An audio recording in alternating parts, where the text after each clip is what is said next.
Bonjour Boris Vallaud. Bonjour. Vous êtes le président du groupe socialiste à l'Assemblée nationale et député des Landes. C'est vous, c'est votre groupe, le groupe que vous présidez qui a entre ses mains le destin de François Bayrou qui a donc sollicité hier un vote de confiance. C'est mort. Mais c'est François Bayrou qui a son destin entre ses mains. Il a choisi la fuite, l'esquive, la dérobade. Il n'est pas dans l'action, il est dans la démission. Et je dois dire que je suis malheureusement accablé par la situation dans laquelle nous sommes. Nous nous en désolons, mais la responsabilité, l'entière responsabilité... Là à observer, vous n'êtes pas juste là à regarder, c'est vous qui avez les clés. Je ne l'observe pas. D'ailleurs, je rappelle que c'est nous qui, il y a quelques mois, avons essayé d'épargner aux Français un certain nombre de souffrances, de chercher des compromis d'un budget qui était déjà extrêmement mauvais. Aujourd'hui, François Bayrou, je le dis, ne choisit pas le dialogue, il choisit la liquidation. La responsabilité est la sienne, elle n'est que la sienne. Il est le soutien inconditionnel de Emmanuel Macron depuis 8 ans. La situation dans laquelle nous sommes, c'est son bilan. C'est le bilan d'Emmanuel Macron. C'est le bilan de la Macronie depuis 8 ans. Et plutôt que de changer de politique, en réalité, il administre des remèdes qui sont d'une grande injustice pour les Françaises et les Français. On va revenir sur le fond de ce budget, sur la situation française. Mais vous l'avez dit dès hier, vous avez fait un choix. Vous dites non, vous ne voterez pas cette confiance, vous allez donc le faire tomber. Vous savez, nous avons fini par connaître M. Bayrou depuis 8 mois. Il n'a d'abord pas tenu les engagements qu'il avait pris à notre endroit, c'est-à-dire à l'endroit des Françaises et des Français. Nous avons vu, par exemple, la façon dont il a sabordé les discussions du conclave autour de la réforme des retraites, notamment en excluant un certain nombre de dimensions de la réforme que nous souhaitons abroger. Il a, dans les différentes lois dont nous avons débattu à l'Assemblée nationale, toujours refusé le dialogue, la recherche du compromis. De quoi cet été a été fait d'un grand silence de la part du Premier ministre. Il dit que certains ministres vous ont appelé, ont parlé avec le Parti socialiste. Oui, je peux vous dire qu'il y a, alors pour ce qui me concerne, j'ai eu il y a une dizaine de jours M. Lombard qui m'a dit ce serait bien que l'on se parle après vos journées parlementaires, c'est-à-dire après le 11 septembre. Je comprends que les ministres eux-mêmes... Le ministre de l'économie vous a appelé simplement pour dire on prend date, quoi. Oui, et il m'a ajouté, il faut d'abord que je convainque le bloc central. M. Bayrou ne m'a pas appelé. En réalité, il ne préparait pas la rentrée et le budget, il préparait sa sortie. Voilà la réalité. Sa responsabilité est éminente. Donc pour vous, ça n'était qu'une forme presque de pierre d'attente. Jamais, quand vous lui avez parlé cet été, Éric Lombard n'a commencé à parler du fond. Jamais il a mis les mains dans le cambouis avec vous. Monsieur Lombard nous a reçus, comme l'ensemble des groupes parlementaires, avant l'été. C'était avant le 15 juillet, il n'avait pas grand-chose en réalité à nous dire. Et c'était un côté à la voyure. Pardon, mais ça aurait changé les choses. Est-ce que vous pensez que si Éric Lombard, au lieu de juste vous appeler en vous disant on se parle en septembre, vous avez dit moi je fais un détour cet été, je viens vous voir dans les Landes, on se met autour de la table, on écrit ensemble un budget, on travaille sur ce qui est possible ou pas, ça aurait changé les choses? Vous savez que depuis le mois de février, nous n'avons pas reçu un appel ni du Premier ministre, ni de M. Lombard pour nous dire où nous en sommes de l'exécution budgétaire. Nous avons appris par la presse, comme vous, comme les Français, les gels puis les annulations de crédits qui n'étaient pas dans les discussions que nous avions eues avec le gouvernement. Et donc de ce point de vue-là, on peut dire que la confiance, qui était déjà ténue, est désormais quasi inexistante. Je vous repose la question, pardon, mais c'est important. C'est mort, c'est-à-dire votre décision est prise.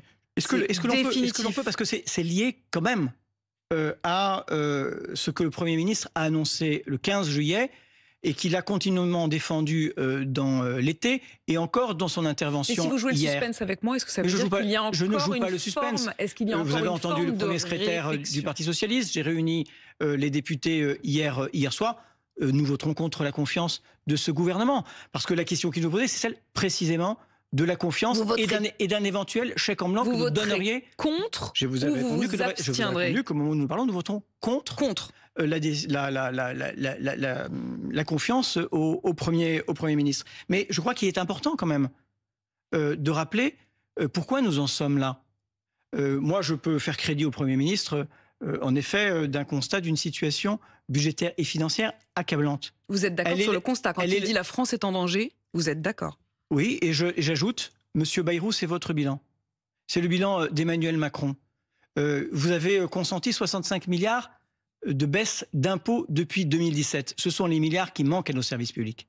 Ce sont les milliards qui manquent aux investissements productifs aujourd'hui. Regardez la situation dans laquelle on est.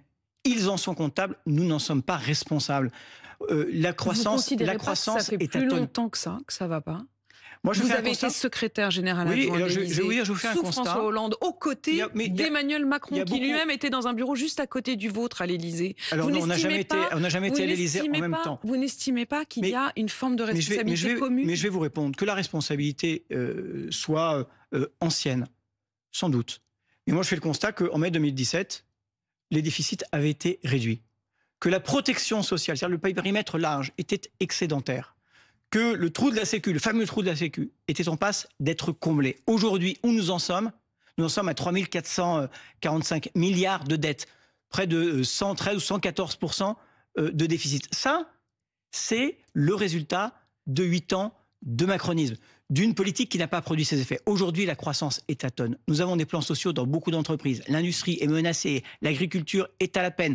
Les Français épargnent et consomment moins. Mais précisément, Boris Vallaud, lorsque vous entendez ce matin le ministre de l'économie, celui-là même qui avait commencé à tenter de vous appeler cet été, Éric Lombard, qui dit qu'au fond, la France est proche peut-être d'une tutelle du FMI. Il le dit ce matin. Lorsque vous entendez effectivement François Bayrou hier qui parle de cette dette abyssale, est-ce que vous vous dites pas, il faut quand même qu'on trouve une solution? Mais les solutions et les propositions, nous allons en formuler dans les jours qui viennent avec Patrick Caner, avec Olivier Faure, avec les responsables du Parti Socialiste. Vous allez énoncer un contre-budget. Nous allons faire des propositions pour montrer qu'il y a un autre chemin. Mais nous critiquons d'abord celui qui nous est proposé et qui n'est en aucune manière la remise en cause d'une politique qui est en échec et qui montre tous les symptômes de son échec. Un chômage qui augmente, un déficit public abyssal, un déficit du commerce extérieur comme jamais et qui montre la faiblesse de notre politique industrielle. Des Français qui épargnent, qui ne consomment pas. Moi, je voudrais, parce que tout ça n'est pas de l'incantation, vous donner la mesure de l'injustice de ce que le gouvernement prépare avec son année blanche. Mesurez bien ce que cela signifie l'année blanche, avec le gel du barème de l'impôt sur le revenu. C'est 380 ménages supplémentaires qui vont devenir imposables et qui vont pour eux payer entre 50 et 100 euros d'impôt. C'est 19 millions de ménages qui étaient déjà imposables qui vont voir leurs impôts augmenter. C'est 17 millions de retraités qui vont voir leur pension de retraite gelée. C'est-à-dire pour quelqu'un qui a une pension de 1 500... Est-ce que vous avez vu ce qui s'est passé en Grèce, en Espagne, au Portugal? Tout cela a été gelé et aujourd'hui ça va mieux.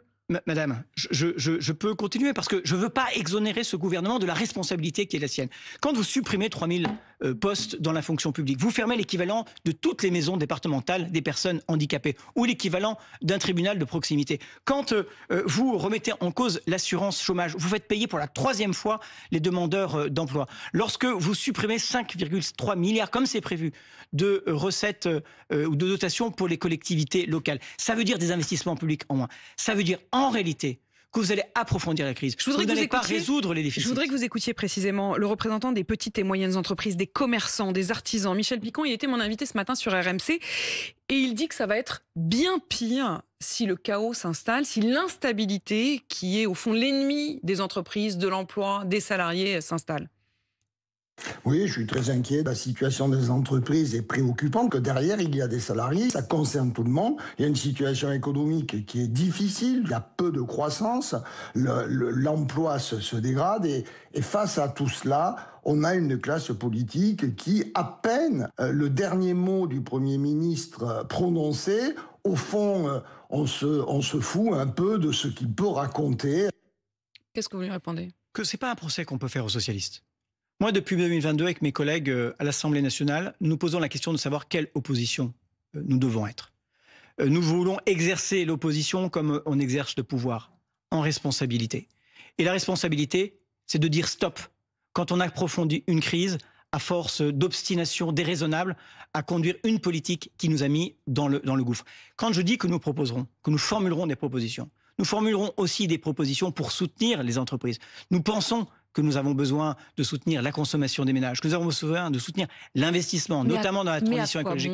Boris Vallaud, à quoi bon, dans la mesure où le gouvernement, on l'a bien compris puisqu'on fait les calculs en vous entendant ce matin, vous dites que votre est contre, ça s'ajoute au LFI, ça s'ajoute au RN, le compte n'y est pas. François Bayrou, ce matin, est mort.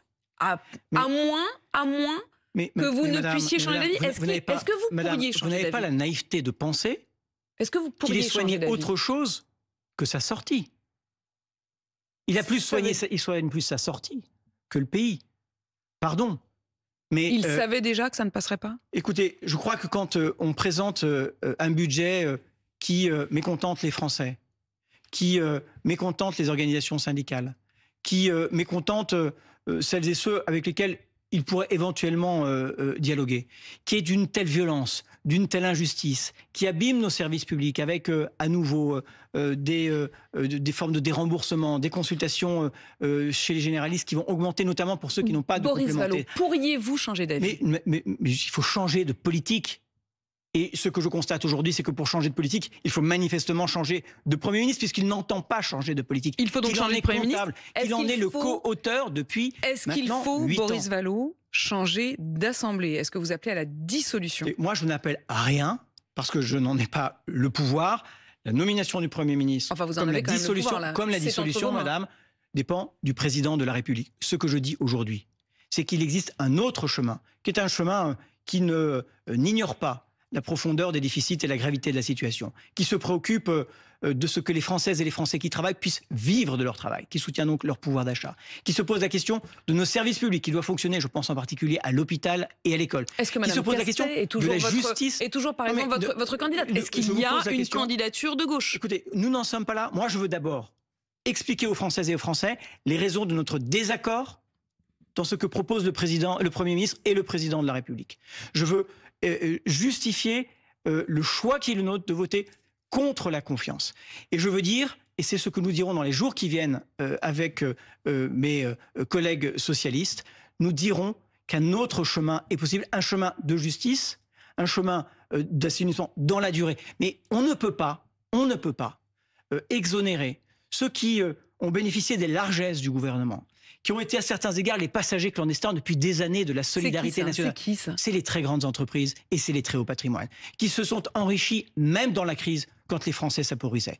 Cet effort de solidarité, cet effort de justice, je vous assure, avec un peu plus de justice, on vit tous mieux. Et c'est ce à quoi nous aspirons, c'est ce à quoi nous proposons. C'est tout l'inverse de ce que propose M. Bayrou de façon forcenée. Et les socialistes, vous voterez donc contre la confiance. Vous n'allez pas jusqu'à appeler à la dissolution. Vous n'allez pas non plus jusqu'à appeler à la démission. Jean-Luc Mélenchon, par exemple, demande à Emmanuel Macron de partir si la confiance n'est pas votée. Nous ne l'avons pas demandé. Nous ne la demandons pas. Quant à la dissolution, si elle doit advenir, eh bien nous nous y préparons. Vous savez que le Parti socialiste prépare un plan de dissolution pour que nous soyons prêts à avoir des candidats partout à cette échéance qui peut advenir. Le président de la République a dit il y a 10 jours après. Si c'est en octobre, vous refaites le nouveau Front populaire ou on n'est plus du tout dans le même schéma? De façon assez différente, avec une obsession. C'est fini, le nouveau Front populaire, avec une obsession. On vous refera plus le coup. Avec une obsession, faire obstacle à l'extrême droite, qui est une des manifestations de cette colère. Je rappelle que Emmanuel Macron a été élu 2 fois contre l'extrême droite. Il en est devenu, par sa politique à l'extrême droite et par son indifférence à la vie des Français. Vous allierez-vous à nouveau à la France insoumise? Écoutez, nous souhaitons que le Parti socialiste soit prêt. Il a un certain nombre de partenaires avec lesquels il travaille déjà. Et pour le reste, et notamment sur la France insoumise, c'est la question du Front républicain de premier tour qui se posera éventuellement dans un certain nombre de circonscriptions. Est-ce que la France insoumise est toujours votre partenaire? Mais écoutez, vous avez bien compris que les circonstances avaient changé, que eux-mêmes, si j'en crois les manifestations d'hostilité à notre endroit dans leurs initiatives populaires, n'ont pas le sentiment de nous tenir eux-mêmes tellement. Oui, vous avez entendu ces slogans « Tout le monde déteste le PS » qui ont été harangués par les jeunes insoumis. Vous savez, je comprends bien votre question, mais je ne veux pas sauter les étapes. Je pense que le moment pour les Françaises et les Français de compréhension, bien sûr, et c'est la raison pour laquelle on formule aussi un certain nombre de propositions, qui sont des propositions, je le dis, qui préservent les classes populaires et les classes moyennes qui n'ont que leur travail pour vivre. Ces propositions, est-ce que vous les ferez avec justement François Bayrou, ou est-ce que vous ne parlerez même plus avec lui? Je voudrais vous citer Yaël Braun-Pivet, la présidente de l'Assemblée nationale, qui dit ce matin: nous pouvons reprendre des mesures du Parti socialiste et d'autres partis à partir du moment où nous sommes d'accord sur l'objectif à atteindre, la baisse des 44 milliards d'euros. Oui, mais nous ne sommes pas d'accord sur le rythme avec lequel le gouvernement entend faire ces économies. Non, mais je vous explique pourquoi. Parce que ce n'est pas une lubie. Nous, on pense que l'histoire de la dette et des déficits, c'est une chose sérieuse, et nous l'avons, dans notre histoire, montré. Mais nous disons que le rythme auquel le gouvernement prétend le faire, que la façon dont il le fait, en réalité, va abîmer les Français, va abîmer les services publics, va abîmer les entreprises, va approfondir la crise, va augmenter le chômage et ne permettra pas de réduire les déficits. François Hollande hier matin chez nos confrères de France Inter, qui était assez solidaire au fond du chiffre de 44 milliards et qui appelait à une forme de responsabilité. Alors certes, c'était avant la demande du vote de confiance, mais il disait par exemple qu'il n'était pas du tout sûr qu'il faille aller vers la censure. Mais la question était celle de savoir si la situation budgétaire et financière du pays était préoccupante, que François Hollande la considère comme grave et préoccupante, je le partage. Je peux vous dire qu'il fait comme moi le constat que c'est le résultat d'une politique. Il estimait qu'une forme de censure ne serait pas bon pour le pays. Mais la politique conduite par le gouvernement n'est pas bonne et les conséquences que les uns et les autres sommes obligés d'en tirer en responsabilité dans l'intérêt du pays parce qu'il nous faut changer de politique, eh bien je crois que François Hollande est aussi parfaitement conscient de la nécessité de changer de cap, de changer de politique. Il laissait entendre qu'il fallait travailler ensemble. François Bayrou a dit hier, tout est discutable, amendable, améliorable. Oui. Non ? Mais la réalité, c'est qu'il n'a pas tenu un certain nombre des engagements qu'il a pris à notre endroit et à l'endroit des Français. Il n'a jamais été question des annulations de crédits que nous avons découvert dans la presse. Je reprends, parce que c'était symptomatique, la façon de s'aborder d'une certaine manière le dialogue social, là aussi a été préoccupant. Est-ce qu'il est prêt à revenir sur les 44 milliards ? Je ne le crois pas. Est-ce qu'il est prêt à revenir sur l'année blanche ? Je ne le crois pas. Est-ce qu'il est prêt à revenir sur un certain nombre... Enfin, honnêtement, il est dans la continuation forcenée, désespérée d'une politique en échec. Je crois que pour le bien du pays, dans le souci que nous devons avoir des Françaises et des Français qui travaillent, des entreprises. Et je pense en effet à ces chefs d'entreprise qui, à la fin du mois, parfois ne se payent pas pour payer leurs salariés. C'est à elles et à eux que nous devons penser et donc mettre à contribution celles et ceux des très grandes entreprises qui le peuvent à contribution. Boris Vallaud, vous êtes le président du groupe socialiste à l'Assemblée nationale. Je vous le confirme. Le 8 septembre, on l'entend bien, vos députés participeront à la chute du gouvernement. Il y avait le 10 septembre une grande marche, bloquons tout, qui était organisée dans le pays. Vous la souteniez, la soutenez-vous encore et est-ce qu'elle a encore du sens ? Mais écoutez, ce n'est pas évidemment le rôle des partis politiques que d'organiser le blocage du pays. Que les responsables politiques soient attentifs à la colère des Françaises et des Français. Qu'ils, pour une part, et lorsqu'ils en partagent le sens, soutiennent des propositions qui relèveraient de la justice fiscale, de la justice sociale, de la juste rémunération, du juste partage de la valeur. Et évidemment, comme nous avons été attentifs au mouvement des Gilets jaunes. Pardon, est-ce que vous serez dans la rue le 10 septembre ? Mais est-ce que ça a du sens ? Moi, je ne crois pas que aujourd'hui les Français aient l'intention de taire leur colère, de taire leurs attentes, de taire leurs espérances aussi. Je vous repose la question. Le 10 septembre, c'est donc 2 jours après le 8. Je ne sais pas quelles seront les formes de cette mobilisation. Est-ce que c'est encore une perspective ou est-ce que... Pour ce qui me concerne, je serai à l'écoute et peut-être à la rencontre de celles et ceux qui manifesteraient.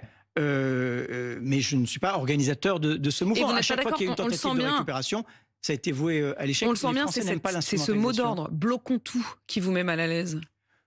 Oui, c'est pas le mot d'ordre que j'utiliserais, mais celui d'une interpellation du président de la République en disant il faut changer de politique, changer de cap, c'est un échec et vous n'avez plus de légitimité pour poursuivre dans le même sens, me paraît un message disciple. Une dernière question, parce que vous êtes le chef du groupe socialiste. Normalement, les groupes politiques devaient être reçus à partir d'aujourd'hui par Catherine Vautrin. Ça a encore du ssens, ça aussi ? Vous irez pas ? Vous aviez devait être reçu. Je n'ai pas reçu, pour ce qui me concerne, d'invitation. Tout est gelé. C'est un peu gelé. Hein, Si elle vous demande de venir, vous irez ? Je lui demanderai pour parler de quoi ? Merci Boris Vallaud d'être venu répondre à mes questions. Président du groupe socialiste à l'Assemblée nationale et député des Landes, vous le redites, vous voterez contre la confiance. Il est 8h51 sur RMC et BFM TV. Et dans un instant sur BFM TV...